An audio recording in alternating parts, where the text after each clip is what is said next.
Hey everyone, Tom Panos, John McGrath, Troy Malcolm, $1 Million Agent, and today, coming to you from the Canada Bay Club, we're also doing audio and video. We're live. Which is multitasking. It's not great unless you're good looking, Troy.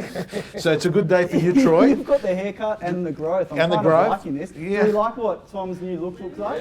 Do you think good, so? Isn't it? It's sharp. A lot of people. My wife doesn't like this at all. John, what do you think about people with beards? Like your honest view, because it is a common thing in real estate. I think a properly grown and manicured beard is cool. I think that in this industry you've got to be careful you don't alienate people. It's a bit like I was with a guy yesterday and he had an earring, and I said, nothing wrong with having an earring, but I've got to tell you, you need to understand that in your market, where he was, there will be some people who get alienated. So you have to make decisions about your own personal brand, about how you present it and so forth. So, but I think, it's kind of pretty cool nowadays. Tattoos? I mean, sorry to... Same as it's exactly the same. I mean, I have no problem. Many of my friends have earrings and tattoos, but there will be some people that won't list with you. So you've got to make decisions about, in a business context, everyone's making assessments about you every second of the day, whether they see you, meet you, hear you see you at an open for inspection, see you in a car, whatever it is, this is a very mobile industry, and it's a people industry, and people are going to make an assessment.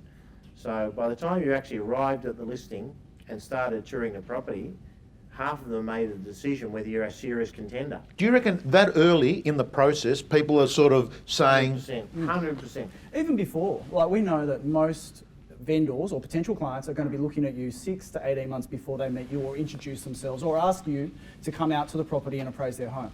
So it's everything you do in the market, and it doesn't have to necessarily be tattoos and earrings. It can also be, if you're a type of person that wears bright coloured socks, that's not going to resonate with everyone.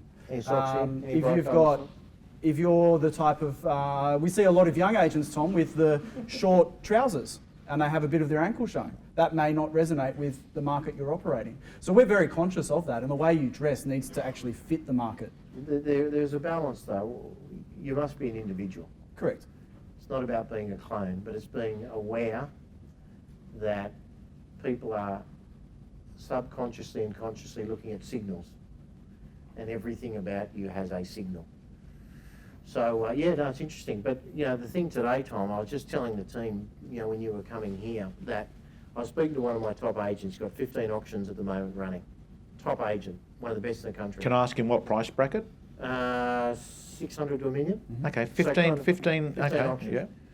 And I kind of sensed that he was felt under a bit of pressure. He's a top agent. He, like everyone in the room, he cares a lot about his clients. He wants everyone to sell in 21 days and get a record price, all the kind of stuff all high achievers go through this. And so the first thing I said to him was, look, number one is this is the greatest market to grow your market share.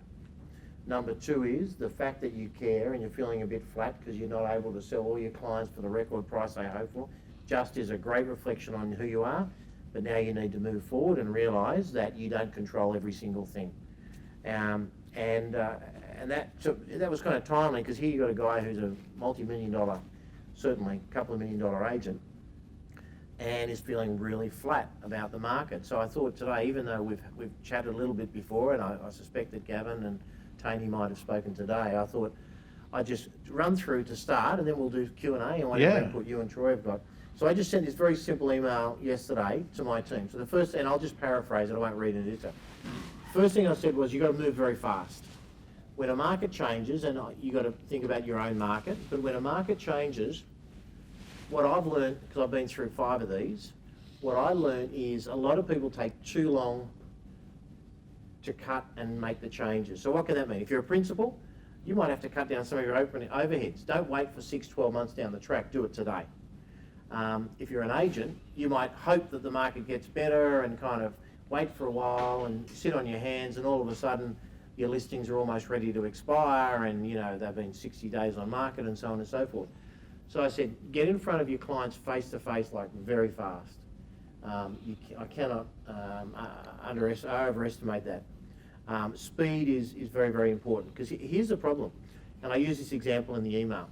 If you've got a property where the clients are hoping it's worth $750, and buyers are saying it's 690, 700, and that's kind of like 10%. That's not uncommon, that scenario. And you go to the vendor and say, look, I think we need to adjust price, align it with where the market's at, otherwise it's going to sit on the market and go stale and so on and so forth. And they say, okay, well, look, let's bring it down to 725. Well, that would be kind of a normal thing. If you kind of leave it there, here's the problem. 725 is still above market. And if the market gets tougher, 690 is going to look like a good price in 6 months. So you're actually chasing the market down. And by the time they finally say, okay, Tom, I'll take your advice, let's bring it down to 700, the market's then at 670. So you're better to say, you know, with great respect, I think at 725, we're still going to be selling the competitors' listing. I really think we need to get in there and we need to be competitive, because if I bring it down to 700, I should not just, hopefully, not get one person interested, I should get multiple. If I get multiple, we're going to maximise our price. Whether it's auction or private treaty, the best way to maximise price is create competitive tension. So John, how soon do you have that? You talk about fast. How fast? How fast is fast? As soon as you get feedback that you may not be on track, like within 24 hours, you need to be in front of the client. Don't think about it and hope next week's open is going to be different. If you've had enough evidence to say to you, JM, this is kind of like 700 at best. If you get any more than 690, you should be grabbing it. But you'd know that in a week? Well, it depends on the inspections, Tommy. So if you've had 6 qualified inspections through it from people that are in the market, that are qualified to buy, they're not, you know, sort of just lookers, they're real serious buyers, and you qualify them and you have a conversation with them, you're going to get, within half a dozen inspections, you're going to get some feedback. And you've got to take that on board, because that's the market. So that was the kind of first thing I said. Don't chase the market down. Go fast and go as hard as you have to get the price aligned at what is today's. Because then at the 690, 700, you're going to get that competitive tension. So the other part of that, John and Tom, is the fact that it only takes one pressured sale in your market to dictate. That's your next one, right? Yeah, so the next point was the market sets the market. So the market sets the market. So here's the problem. You got a client says, you know, John, Tom, I hear what you're saying, but I'm not in a hurry to sell. I don't have any pressure on me. You know, I do want to move and so on and so forth, but, you know, I'm kind of happy to kind of wait and see because I've got no pressure. The problem is if the neighbouring property to theirs comes on the market and someone does have pressure and lets it go for 640, that resets the entire market for that style of property for this sales cycle, probably. Yep. So until the market moves materially, their home has now gone in an instant from 690 to 640, because the buyers say, yeah, I'm really interested. I saw next door sold for 640, and you might get them up a bit, but I've got to tell you that when you've got the sales evidence there that's saying a home identical to this just transacted at 640, that's very hard to get out of the buyer's psyche. So you're likely to start getting buyers in at that level. So, you know, even if your client, and hopefully all of your clients, like all of our clients, are not desperate or pressured by the bank or whatever, they will be impacted negatively by others around them that might. You only need one with a similar property to yours in your neighbourhood or the client's neighbourhood, and that's going to make it very, very hard. So, you know, even, you know, this is not a vacuum. You know, you're selling in a competitive market and everyone's comparing property and price all around. Second one was really get close to your client. So I used an example in the email, which was a live one for a client out here at Hunters Hill recently. Not recently. I went and visited them with one of my agents in February. And she said, you know, what do you reckon it's worth? And we said kind of, you know, 1,650, 1,700. And she said, okay, that's close. I wanted a little bit more, but that's close to what I thought. And I said, why are you selling? She said, well, we're moving up a bit further north so we can be closer to our other family, you know, trade down in price a little bit, have a little bit of cash left over. And I said, great. So she said, I want you to tell me what we need to do to get the house ready. So we went around and we gave them a kind of a little list of things we need to do. And then I said, so when do you want to sell? She said, well, I'm actually thinking later this year, kind of spring, which is now, but that was 7 months ago. And I said, why are you thinking that? And she said 2 things. One is you've just, you know, there's a lot of things we've got to do here. And 2 is we're not in a hurry. So we thought we'd just get them done, wait. And I said, look, here's the problem with that. Number 1 is we can get that stuff done in 10 days for you. This is not your full-time job. This is our full-time job. So I would say, let us do it. We've got the best tradespeople. We'll get in. We'll get the best rates. We'll get it done. Number 2, I know you're not in a hurry, but here's my gut feeling. The market's weak. It's getting weaker. And I think in 6 months' time, it's going to cost you money. And, you know, time has proven us to be right. So anyway, she rang me the other day and said, I'm so delighted, A, that you helped me get it ready fast, and B, as you gave me your advice. So sometimes when you push someone because not for your interest. I wasn't pushing because I wanted the commission. I was pushing because I felt it was the right time to go now. If she said, my kids are doing the HSC in November, I don't want to upset them, different conversation. There's an absolutely legitimate reason to not disrupt the household. She had no legitimate reason other than this thought that she's not in a hurry and we'll just take our time and prices don't change. Well, the reality is prices change. What do I think is going to happen? I think the market might get a little bit worse before it gets better.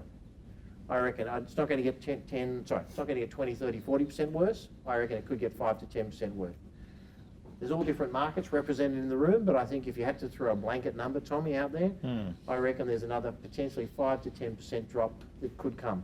And then there could be either a plateauing or a little bit of a rebound. John, what I'm getting out of that is what you're saying is if you're a true professional, you go in and you give advice which you feel comfortable is right advice and comfortable that it's good for the client, that you're actually there to actually guide that person. And in many ways, whilst you become a benefit and the property comes on the market, you only do that if you've got a feeling. Well, you may not be a beneficiary because you might say hold it for 2 years. Correct. I mean, it depends. My thing, it's really easy. A, just tell the truth. Then you don't have to worry about it. There's no strategy there, just tell the truth. B is what's in the client's best interest. And if those two guiding lights are your true north, and every decision, every recommendation you make, whether it's a buyer or a seller, you know, just tell the truth and what's in the customer or client's best interest, I think then it's easy, make those decisions. So for me, the truth was she should go now, in my view, that I was taking a risk because the market could have gone up, but I felt it was going to go down. So yeah, that was just a living example. The last point, second last point, one was think creatively. So price is inevitably the key factor that sells or doesn't sell property. So if your price is off, doesn't matter how fancy your marketing, how good a talker and a listener you are, if the price is 10% over, especially in this market where people are really punishing prices that are out of alignment, you're going to miss it. However, once prices align, there's almost a lot of other things you can do. Do you have a price guide?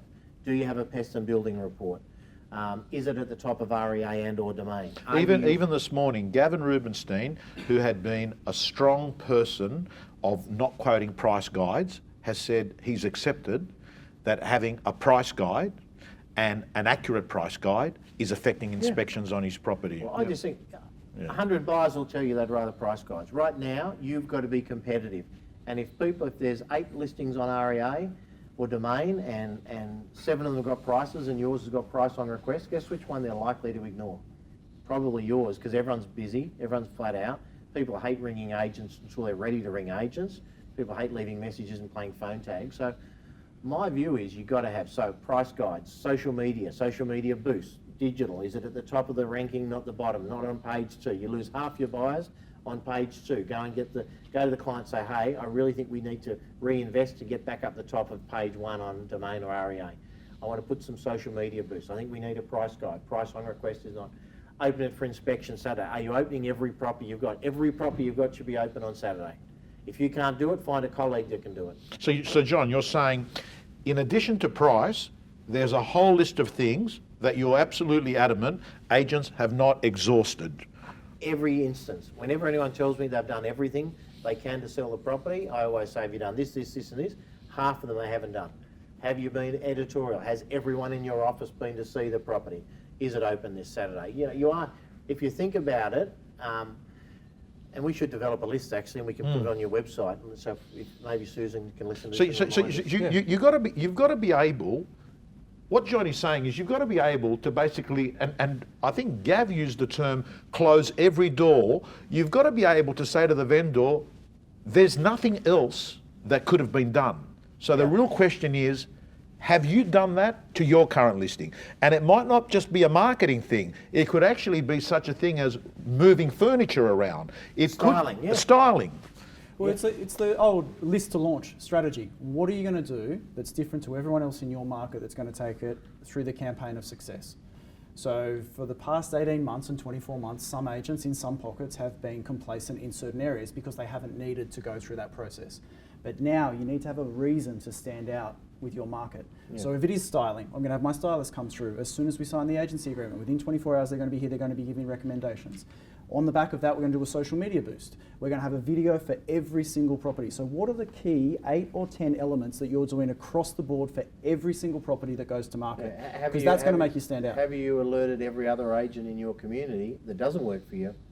We'd love you to introduce buyers to this property. My view is that my property, every listing I've got at any point is available to any agent on planet Earth. John, and Troy, I'd love to get your feedback, both your feedback on this. A lot of the gym members tell me that one of the challenging conversations they struggle to have with is, at some point they went to a listing presentation.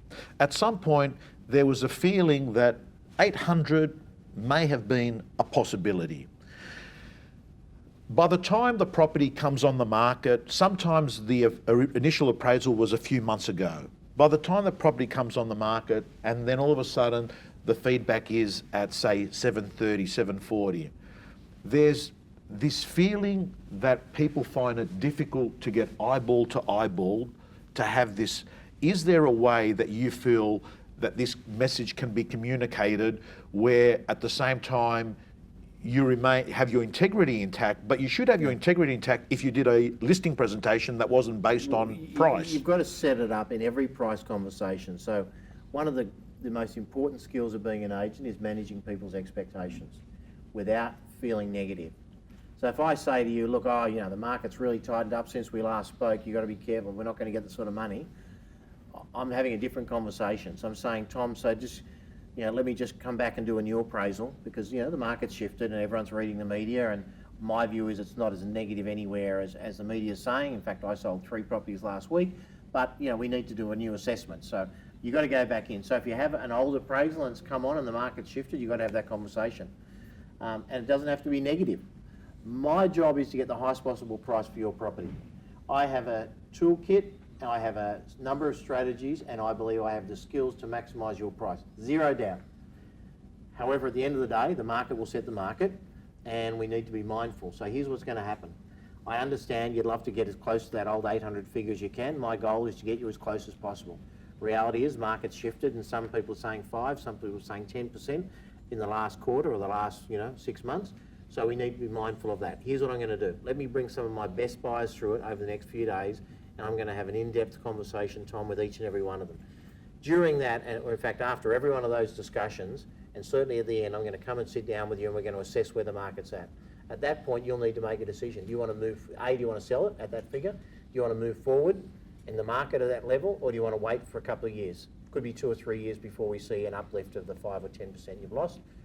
And what I said to one of these buyers that I was talking to, and they said, we're kind of upset and we don't know whether to sell now. And I said, hang on, you told me you're selling to buy. Everything else you're going to buy has gone down the same amount. The changeover figure's identical, so why would this change your plans? And they kind of looked at me as though it was a revelation, and they said, yeah, I guess you're right. And that's the key. So it was emotional. Yeah, the key is to understand why they wanted to go through the process in the first instance. Because if you understand their why, if they're going to buy another property, right, the market conditions are the same when they're buying. Yeah, but gang, do you realise that some vendors need to actually have that seed put into their mind? They can't do this automatic calculation. And I talked about this morning, Daniel Kahneman says people feel more pain losing $1 than pleasure winning $1. And what I think you just said there is, you've got to be able to articulate. See, people get confused in their head. All they think of, hey, I'm losing 50 on my sale, I'm losing 50. I think good people demonstrate you're losing 50, but in many cases, John, what they're buying has actually dropped more than what they're selling, particularly if they're upgrading. And Tommy, you just got to ask the question. So you got to be great at managing expectations, and you have to be a master question asker. You got to be brilliant at asking questions. So Tom, how are you feeling about the sale? Has anything changed since we checked in before? Let's assume that your property may, as most of the market has gone, come back by 5 or 10%. How do you feel about that if we go into the market and these are sort of numbers? Are you going to buy? Are you going to sell first? When are you going to repurchase? You've got to ask questions, not to be a parrot, but to kind of understand what is their psyche. And when they say, well, I want to buy as soon as I've sold, you can say, well, the market going down, why is that a problem? In fact, I went beyond that and I said to this particular customer, I said, here's the deal. We'll get you the highest possible price now. It's what we do for a living and that's what we're really good at. A. B is, whilst I think the market might fall a bit further, even if it doesn't, I know there will be some people that have to sell at a reduced price to get out. There's banks at the moment are tightening. It's harder to get, your loans on things. So here's the deal: if you're a buyer, not a seller in the market, come spring or come early in the new year, and you have cash in the bank and you can make cheeky offers, you might snap a really good property at a bargain. Not from me, because that's not what I do. We don't sell bargains. We're not interested in selling bargains, and we're not going to sell yours for a bargain. But other people may, due to circumstance or due to an agent that's not handling the market correction well, may sell property low. So actually your opportunity to get a better price is just enhanced. Why is this, John? You said at the start, you actually said maybe in that email, or you may not have said it in the email, but I did hear you say that you actually think, with everything that you're saying, that it is harder, that there has been price reductions, that you actually think that this marketplace is an incredible market to grow your... Yeah, well, why is it an incredible market when it's... Because the days of order taking are gone, and I'm assuming the people that I'm speaking to, because they're either at your function or they're working with me, or they're part of your gym, so they're the smarter people, the better people. Order takers don't know what to do now. They're running around with like chooks with their head cut off. Oh God, the market's down, I don't know what to do. Good agents are saying, okay, here's where it's at. One guy said to me this morning, John, he says, I'm seriously thinking about taking a year going over holidays, come back when it gets better. I've heard that, yeah, I've heard that. And I can understand, like I said, one of our top guys was feeling very flat, so I get that. But then you take a deep breath and let's talk through it and let's kind of get you moving forward again. And that's kind of part of one of my roles in the business. But this, while the market's boiling and on fire, almost every agent looks highly skilled. Yeah. You turn up, you open the door, you hand out some brochures, you say there's an auction in 3 weeks. People turn up, a good price, everyone says you're a genius, but you're not really. And things move on. In this market, the order takers will not survive. The highly skilled agents that have a plan and follow the plan through and can have the right conversations with their client and can hold their client's hand through it and have a robust process about how to maximise price. And by the way, maximising price doesn't mean you're going to get a record that everyone's going to pop the champagne. But it's you've always got to get the highest possible price irrespective of what that is. And in any market, the difference between, I think, a good agent and a not so good agent has got to be 5 to 10%. So a great agent can get you 740, a not so great agent gets you 695 or 705. That's what happens. That's why they pay us the money they pay us, the right agent. So even if you're more expensive than them, if you're 2.5% and the others are 1.5%, you're still a great deal. What, John, in this market, so you said if you're someone that is more skilled and you're not an order taker, you're a deal maker and you've got better skills, let's just go through some of the basic skills. Buyer management. What does incredible buyer management look like in this market? So that's the last thing in my list, which is firstly increase the number of buyers you're working with. So again, during the kind of halcyon days of a few years ago, or a few months ago in some instances, you kind of could be slack and not follow through every buyer. You just turn up and the buyers would find you. Now you got to be like following through every buyer. It's not just about saying, yeah, let me put you in your database, what's your email number, what suburb, how much you got to spend. It's about, so tell me, what is your situation?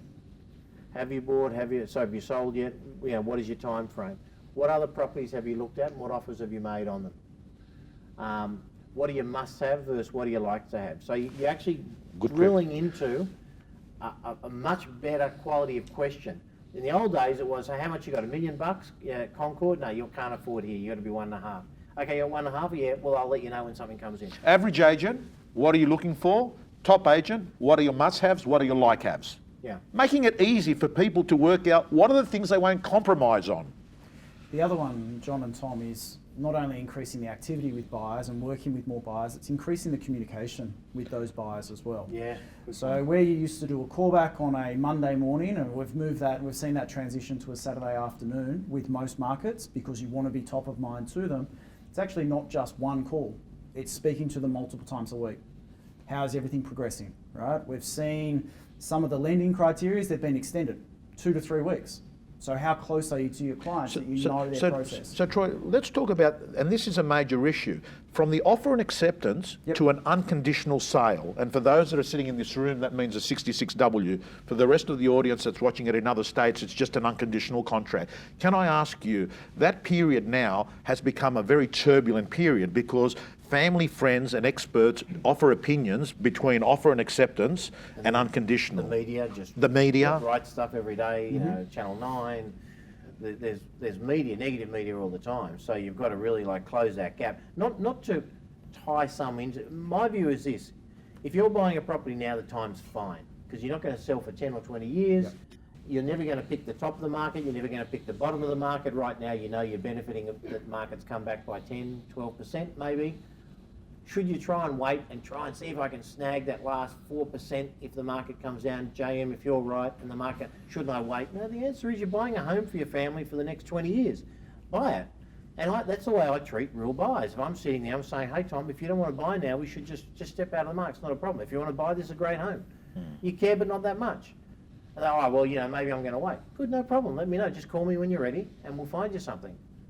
You've always, JM, and you would have noticed it, Troy, because you've worked with John for a long time, even in the most stressful situations, you're calm and collected and don't sound desperate and needy and attached to it. Well, I think it's the opposite. Yes, you're right. Because the opposite happens. The more you want a deal to happen, the less likely it is to happen. Yeah. The more you need something, want it. And someone said the other day, one of our guys, I forgot who it was, but he was saying, words to the effect, I don't think he used the word desperate, but he virtually said, I really need this listing. Yep. And I said, great, let's just pull up there. That's the wrong energy. I hear what you're saying. I understand your intent. I know you're ambitious, but if you need it, they're going to feel that. So would you love to have the listing? Yeah. Do you think you're the best agent? Yes. Do you know you can do the job? 100%. Let's go with that energy rather than I really need it. Because the first thing came out of his mouth was making me feel like, whoa. Dude, you're like too full on. And that spirals as well, right? Because you go from, I need this listing, I need this sale, I need a big month, and if I don't have this month, I've got to have a bigger month next month. You kind of get into that always chasing mindset, which can be off-putting. But needing something is pretty much a result of inactivity at a previous time, which has meant that the number of options you've got, if you don't get that, isn't great. So maybe step number one is don't put yourself in a position where you actually need it. Because I think if you are desperate or needy and there's a true motive there, let's assume you've got no money. Mm-hmm.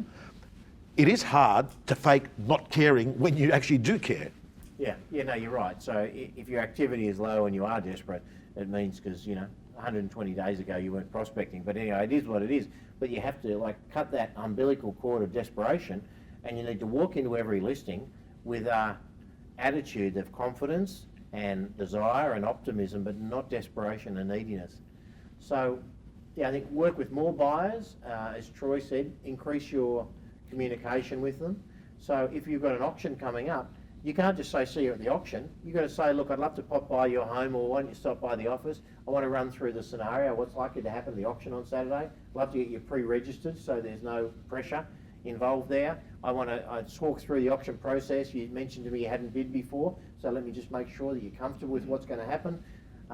So you need to get closer than ever before. There's no more of this, see you at the auction if you turn up. Doesn't really matter because I've got 20 other registered bidders. That's how people felt and were acting in the past. So you've got to work harder. You've got to have more you've got to have more private appointments. I love open for inspections. I said everything you should have open for inspection. But I also love private appointments. In between the opens, you've got to work those private appointments hard.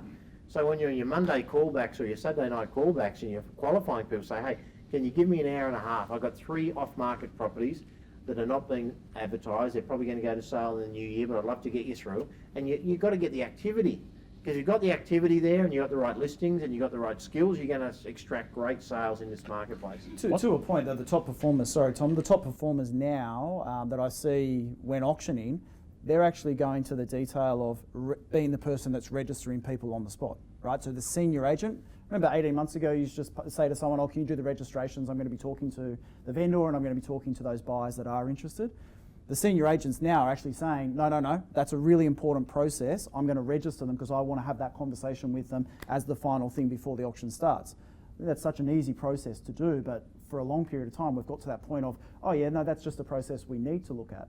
No, it's an integral part of the success of an auction. And we speak about Michael Tringali a lot, and Michael is a big advocate of being the person that registers them as the buyer arrives to the property. Yeah, we spoke about it this morning. Really good estate agents with auctions are particularly, they're ringing buyers up. And I think it was Michael, it might have been someone else, he'd actually ring up 2 days before the auction, the buyers, and ask them the straight out questions. Can I ask you, on Saturday, do you intend to buy the property in one name, two names, or in a company name? And that question alone is going to open up whether you've actually got a buyer there on Saturday. And if they do ask you, I think the right thing to say is, the reason I'm asking you is I want to know, because you might need dual ID. If you're buying it in company, you need to have the necessary paperwork. But I think good estate agents are not sitting there on Saturday, Troy, when you're doing a lot of auctions. At 10 o'clock on Saturday, they're not sitting there saying to the auctioneer, hang tight, there's a guy that done a Peston building, they're hot to trot, mate, they're probably stuck in traffic, they ring up their phone, there's no answer on the phone, they leave 7 messages in 5 minutes, there's no answer, chances are they're not showing up. Yeah, or the old one that I don't see very much anymore, just give me 3 minutes, I just want to call them and make sure they're on their way. Like, we've seen that. Doesn't happen anymore, thank God, but still, if it happens in your markets, it's something, it's a sign that the communication along the process has lacked. Yeah, one of the things, Tom, you were talking about before is compressing or reducing that time between offer and acceptance and exchange. And I talk about, and I encourage every one of our guys, every listing gets a pest and building report from the get-go. When you list the property, and there's a great company that we use called Before You Bid? Before You Bid, but there's probably other companies out there, whatever it is, but the nice thing I like about our company, Before You Bid, the one we use, is it's about $50 for the vendor. So vendors doesn't have to pay, because some of them say, oh yeah, I get it, but not many people want to do it, they've got to pay $500. And then if the vendor doesn't pay $500, then often the buyers have to pay it. But with this model of this company is the vendor pays $50 and then the buyers pay $50. And then at the end, if a certain number haven't been sold, I think the vendor tops it up. That's not a problem because it's all sold. But you don't want, someone says, okay, yeah, great, offer and acceptance, all right, now I need to get bank finance, I need to get a pest and building report. Because that's like another week to 10 days. You want to make sure beforehand, before I take the offer to the vendor, can I just check you're financially qualified, and if they accept it, or you're in a position to move forward straight away? Because the vendor's going to ask me that. And it'll be in your interest to be in a position, get ready to go. I think every day that goes, I look at my own self, like I'm a buyer's remorse type person, not even real estate, it's anything I buy, there's a period of time where I think to myself, oh, could I have got something better? And I think the longer that period, the higher the likelihood that the remorse goes in. And a lot of the times I've changed my mind and then I've regretted changing my mind again. I mean, it's, and human nature. You must make it, in this market, you must make it easy to do business with. You must make the process easy. So mate, these are the little, this is a game of inches. And I say to my team all the time, our team, if you miss the listing by 3%, you get nothing. If you win it by 1%, you get all the commission. Same in selling, if you miss the buyer to another property, then you've got to go and start from scratch again. So what are the little things you can be doing to make it easy? So do you take to every open for inspection a list of all the comparable sales that justify the value to make sure that people, do the homework for them. Make it easy for them to see that this is fair market value. Because if you get 2 or 3 of them seeing that, then all of a sudden we've got competitive tension, and we not only have we got it sold, we've got, in today's value anyway, a premium. Premium could be 5 or 10,000, but it's a premium nonetheless. Gang, are you finding this conversation we're having here live on $1 Million Agent useful? Get a show of hands with people? Beautiful. I'd like to ask you this question. Do any of you have any overpriced listings at the moment that is just sort of, buyers have stopped going in there, there's not much happening? Is there anyone? Few.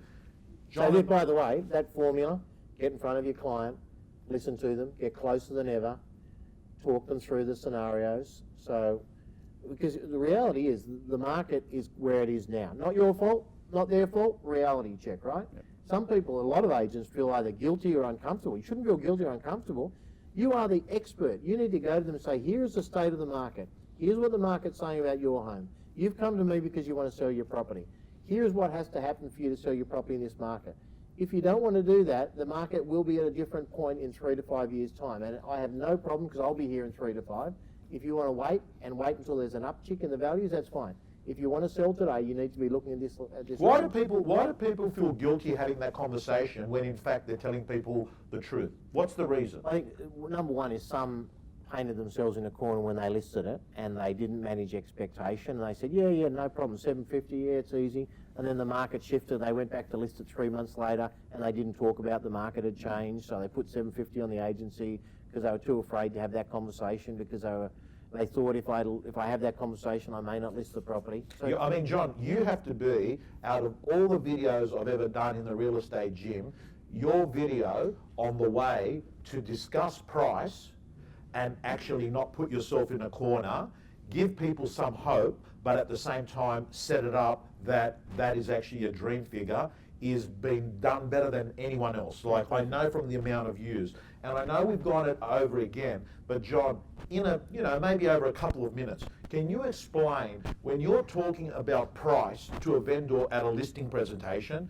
how do you tell a vendor that we're going to give it a go, but, that kind of thing? So first thing is, it's our goal to get their dream price and the highest price possible. That's what we're here for. So, and almost every vendor in my 35 years of real estate I've ever met with has kind of wanted to get something that you'd look at, you'd say, well, that'd be a great price if we can get there, right?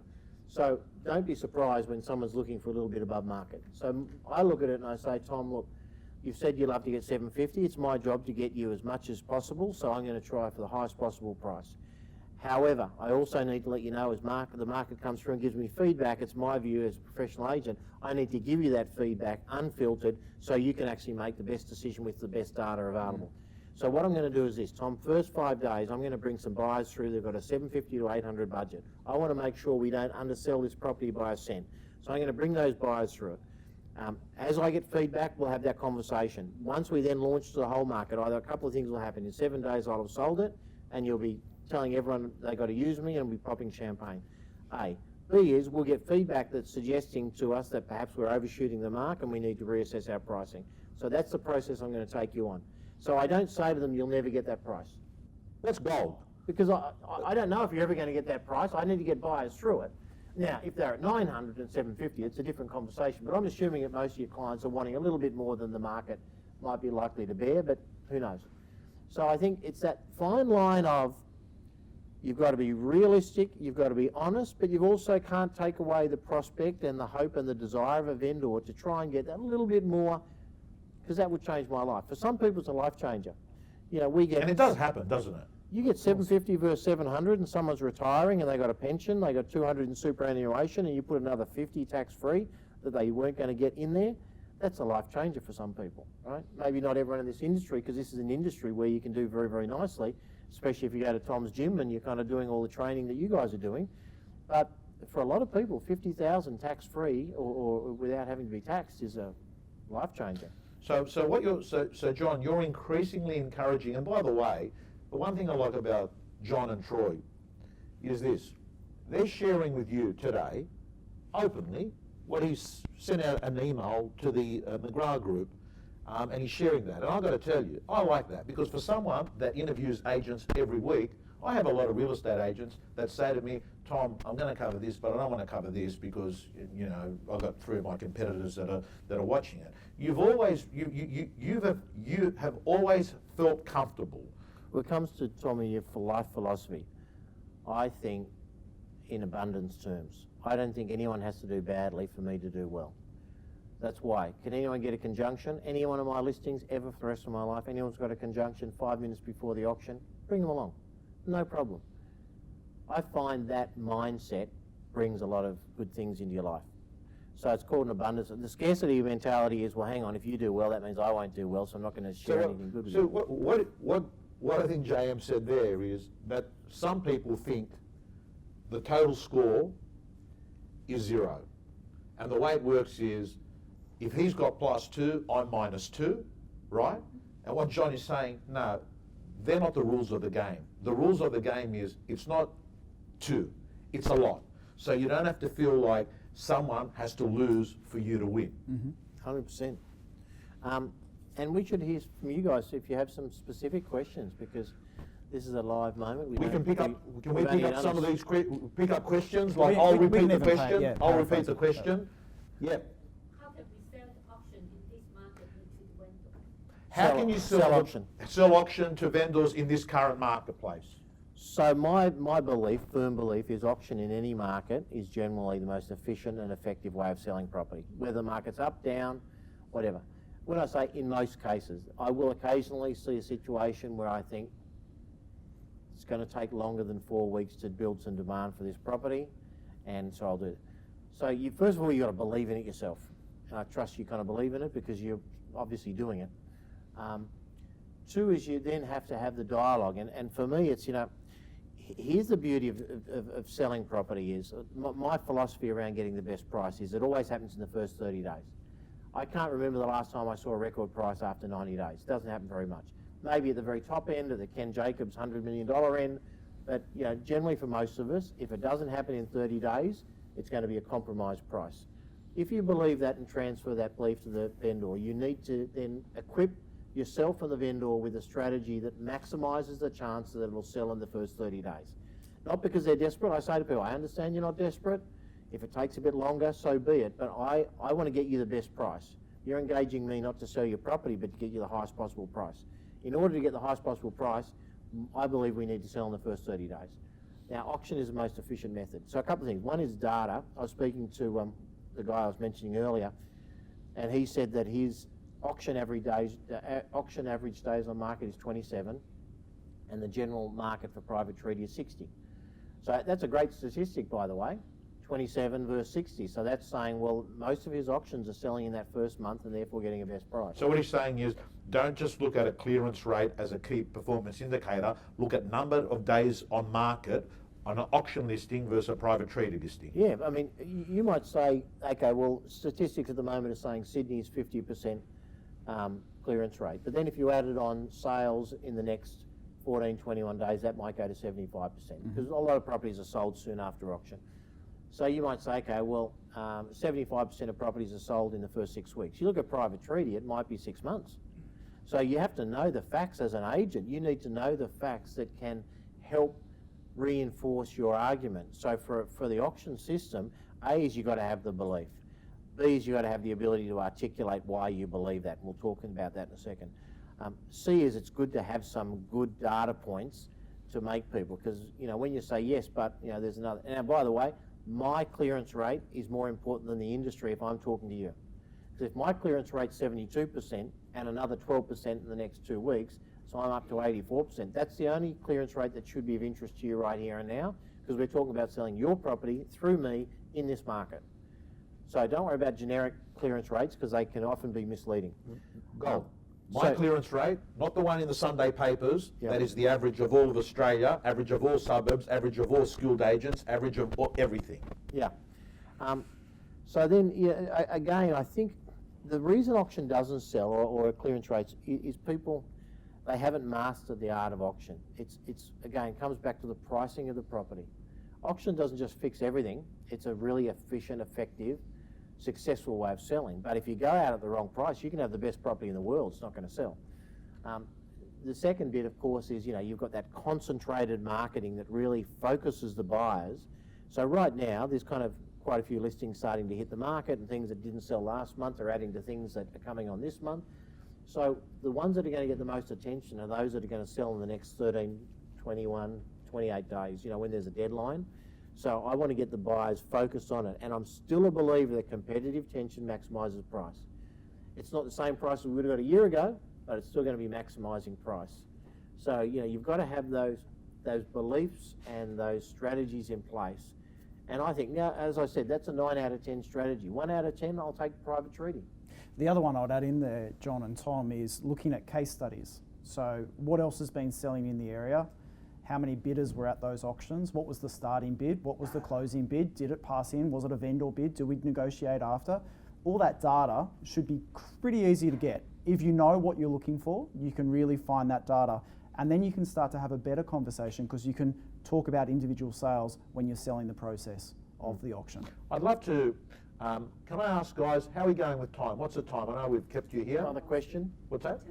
10 past 2. Maybe one or two more. I'd like to do 3 questions in 3 minutes. Nice, 3 questions in 3 minutes. Here. What is your name? Oh, Aiden. Aiden, good to see you again, yeah. My question is, I'm new to the industry, and what I want to do now is get product knowledge of my area. So the gentleman is new to the industry and he wants to get product knowledge in his area. So far what I've done is a spreadsheet, what's on the market and what's sold. So it gives me a rough estimation of what the prices are. Is there anything else that I can do? So you got to go deeper than that. You got to Yeah. try and see the properties. Oh, You got to try and physically get through them if you can, yeah. and look at the videos. So it's not just an Well, address and a John, price. it'll be difficult to see the ones that are sold, but it'll. Oh, you can go to REA and you can domain. You can Oh, get- you mean looking yeah, at videos? Videos. Videos. So floor plans, Yeah. orientation. This one faced north. This one was southeast. So one thing's knowing the address and the price. The other thing is why did that price there. So get deeper into the price. Yeah.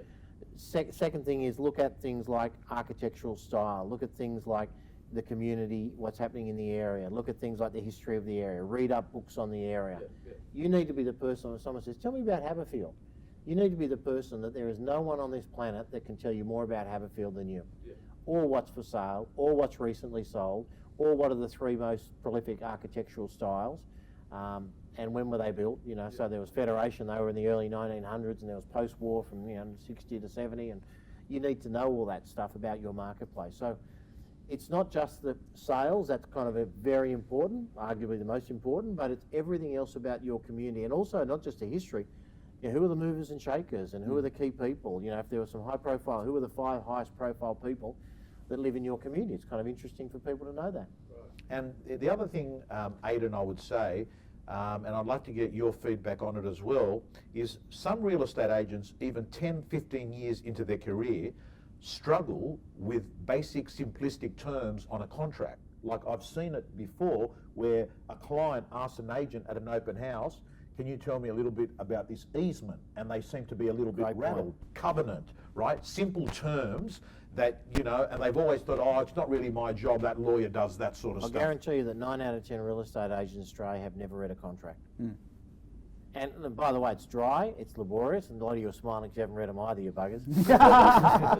but it's dry and it's boring, but I got to tell you, it's a legal document that's critical that you take a photocopy and a highlighter pen, and any word, phrase, covenant, or terms that you don't understand, Prescribed document in the contract. and then go through them. And when a contract comes in, I've turned up for auctions, embarrassingly, in the past, and I've looked at something and I'm saying, inclusion, fountain in garden, there's no fountain in the garden. And the agent says, oh yeah, shit, I think that they took that away a while ago. So, well, hang on, you got to understand your contract. Yep. You got to look what's in your contract. I've also turned up and there's like 3 mortgages on the property and the agent hasn't had a clue. And the agent's saying, oh, I don't think they have to sell. And I'm saying, well, you might want to think again because there's 3 mortgages here. And and again, not to take advantage of that, it's just information is powerful. Yes. Sorry, question. I've been in the industry for 5 years, sold 68 properties in the last 12 months, but all private treaty because the company I used to work for did not do auction. What area? Right. Yep.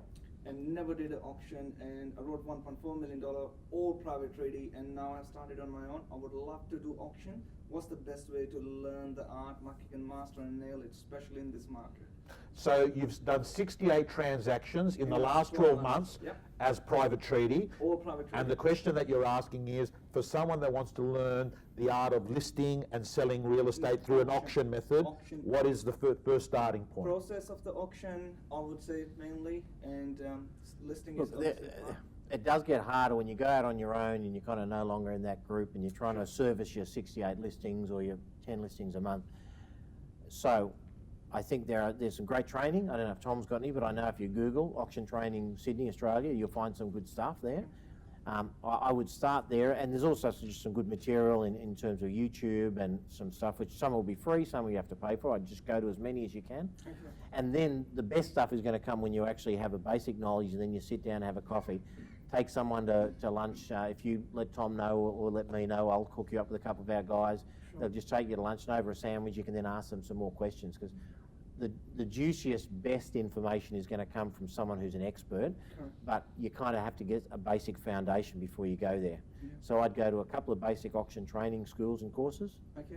and then once you're at that level, let us know, and I'm happy to introduce you to a few people who are experts in it.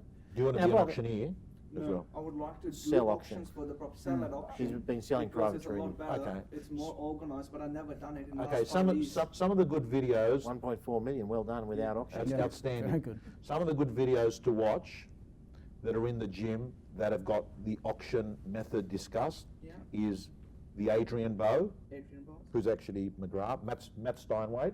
I've watched this. The only thing I'm conscious of, I like to make sure if I got a client, I'm selling for them. I do it really, really well. So Yeah. not only watching, I watched your video as well. I watched everything pretty much on real estate. Yeah, I'll just give you a left field one as well, but I think this is worthwhile. Do the first 6 you do them conjunctions Okay. with another agency where you've got a gun auction agent. Okay. So Foreman, again, I'm not looking for business for us. It's No, you no. choose whoever, but I got some great people in your area that I could connect you up, and you could say, look, I want to learn auction. I know we're kind of Sure. technically competitors, but we're also, I love working with people in the industry. For me, it's a great thing. And I'd say, look, I'd love to learn auction. I'll be upfront about it. If I've got half a dozen clients that want to go with auction to me, why don't we do a conjunction? Okay. And that's probably, to be honest, I learned more from doing conjunctions with great agents when I was less I experienced think than it's a you. good idea because even the top performer is from McGrath from my area. Yeah. And funnily enough, he started at our office as well, his career, and he's killing it. I've been up against him, and I would love to obviously Excellent. like. There you go. So if you Good feel option. comfortable going direct, but feel free to come through me. Okay. I'm happy to broker a different style of introduction, but Sure. I've got to say that I used to love doing conjunctions with other agents because I learnt so much more.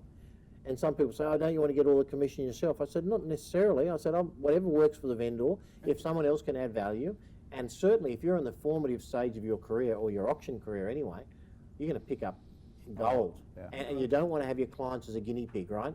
It's just too dangerous. It's by the way, one of the best ways to learn anything, whether it's to improve your tennis, whether it's to improve doing auctions, is to time travel and find someone who's getting the results that you want. And that's why John talks about learning from conjunction agents. There's something special that comes not from a textbook, not from a video, not from a seminar, but from a real life experience of actually being in the real, not a practice where you sit with a person and you improve when the person that you're with is better than you on that topic. So if you're able to have no ego, to say, you know what, I accept it.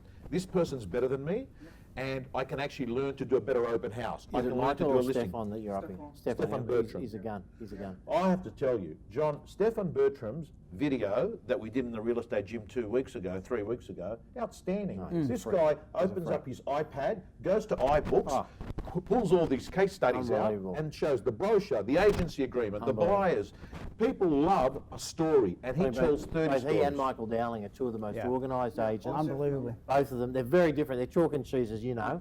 One is kind of very kind of intense and incredibly thoughtful, and Stefan just has got incredible energy that picks you up, and you just want to do business with him.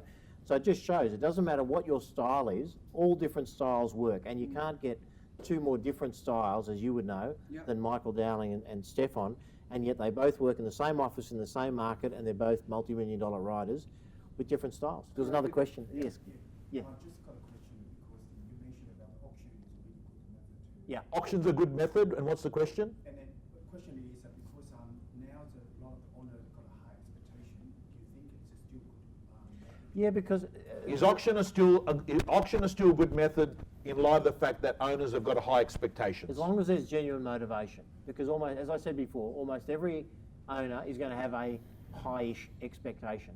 Even with the media out there kind of beating the doom and gloom drum at 60 Minutes talking about slaughter and bricks and bricks and slaughter or whatever, all this kind of craziness, there is still people that will kind of hope that maybe it's worth a bit more.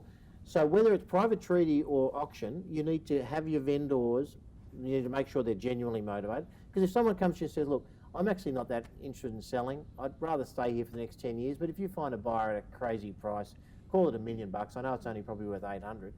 You don't need that. That's not business you need today. You need to respectfully decline that business. Whereas if someone comes to you and says, look, you know, we're moving to Queensland, we've made the decision, I know you're saying it's mid-sevens, but I'm really kind of keen to get 8+, so, you know, I'm happy if you're prepared to try. That's a very different conversation. So I think the auction, it also doesn't just concentrate buyers, it concentrates sellers. And a seller has a kind of a mental deadline. They're emotionally engaged, they're excited, they want to be sold by that date. They start planning beyond that, and they know that if you get competition at an auction, the chance of you getting more after is highly unlikely. So I think when you say a vendor wants a bit more, that's every vendor in the world, really, pretty much. And again, I don't judge that. That's fine. It's human nature. Everyone, when I go and sell, I want a bit more. Everyone wants a bit more when they go because This is kind of several times in a lifetime transaction, and I reckon if I tell the agent I want a bit more, that might help them get me a bit more. Reality is that, you know, you'll get the most you can anyway. So that was our three. One more? Sorry. How would you approach expired listings? Expired listings, the best method of approaching expired listings, which is a great source of listings in this new world, because a lot of properties don't actually sell with the first agent. Now there's so much more expired.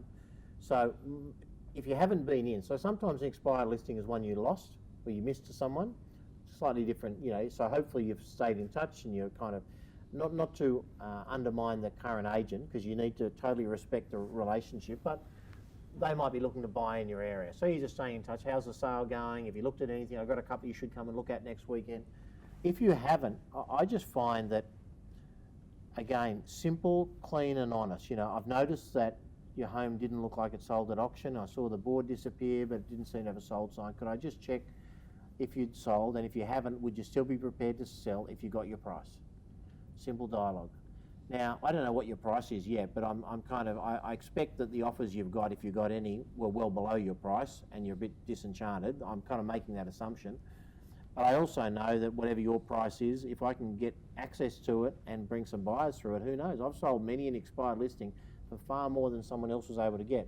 So I'll come in with new energy and I'll say, you know, I think that with total respect to your other agent and yourself, I think the presentation is not suiting this market.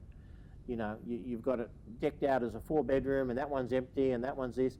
I think we need to set this up as a home office, because that's where the market's at the moment. We need to style that room. I've got a great stylist. I notice you haven't got a pest and building report. We should get that done. There's some work needs to be done at the back. I'd recommend that. I've got great trades. You've got to bring in a new energy and you've got to solve the puzzle. What was it? Every house is saleable in the world. If the price is right, if you get the right buyers through it, every house is saleable. So what is the piece of the puzzle was missing? And you kind of want to win it or nothing, because you haven't got the listing today. If you go in and you're just really honest with them and you try and add some value and they say, no, I'll stay here for 5 years, you're no worse off. Some listings are expiring listings because they are overpriced and the agent didn't have all the things that we talked about and didn't do all that stuff. But there's also a group of listings that are expired listings because the agent got stale. There's a group of real estate agents that if they don't get a transaction within 4 or 5 weeks and it doesn't go to plan and they're not feeling happy and there's a bit of tension between the vendor and them, they actually sort of drop out and they're not having the conversations and they also lose enthusiasm. So I think what John is saying is that lack of enthusiasm, if a new person comes along and sort of brings in this new listing energy, that many times that's been what's been lacking.